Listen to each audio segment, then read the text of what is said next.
Yeah, so I actually wanted to start with a question that you guys are both investing in startups in the tech ecosystem, and it's a very risky game. Some may say that you're burning your cash in this game because it's very complex. How do you approach risk, or what are your thoughts behind risk in this scenario?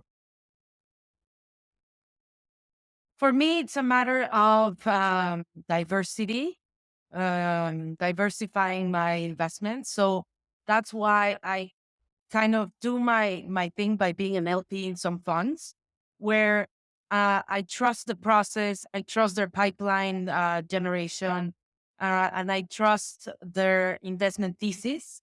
And it is a bet. No, I am fully aware that whatever I invest and how I approach investments is thinking that yes, everything that I invest, I can lose it and I'm not afraid to lose it. No, I wish I won't, but I'm not afraid to do it. So I kind of pick the candidates that will I think will lead me to a good return.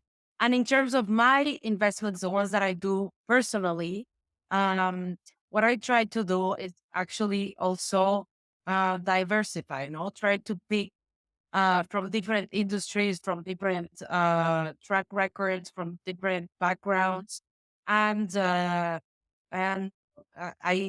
do view it as a bet, but it's an educated bet. That's what I like to think, and it's also a long-term investment. So that's I don't want to see my money return the 3 or 5 years even. No, I view these investments as a 10-year horizon, investment horizon. Claudio? Yeah, I agree with Ale. For me, it's also a educated bet or educated investment, kind of flip coin, where I know I can lose all that money. And knowing that I can lose it all, my thinking is, okay, if I lose it, I don't have to take my kids out of school. I don't have to move back with my parents or just kind of drastically change my lifestyle.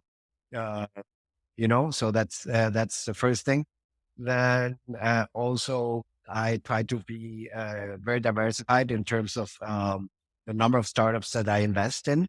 That's why I have over 20 because I believe that probably it's going to be not even a Pareto, but 10% will give me the return of the fund or of my investment plus the gain that will allow me to keep investing. And the other ones are going to be either maybe just that or like a friend told me, like walking some between the Condesa where they keep on living off the bootstrapping that they're on, but as an investor, you won't see a return. Um, Yeah.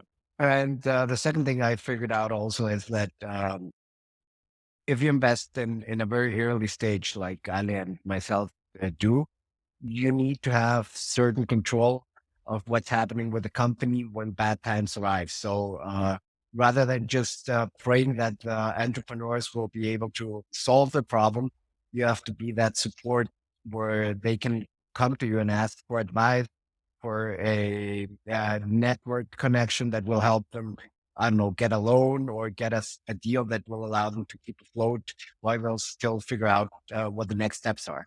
So when I invest, I actually try to see if there's a match between myself and the founders in terms of ideology, in terms of just good communication, and if what the startup is trying to achieve is something that I can, given my network and my advice, help them with.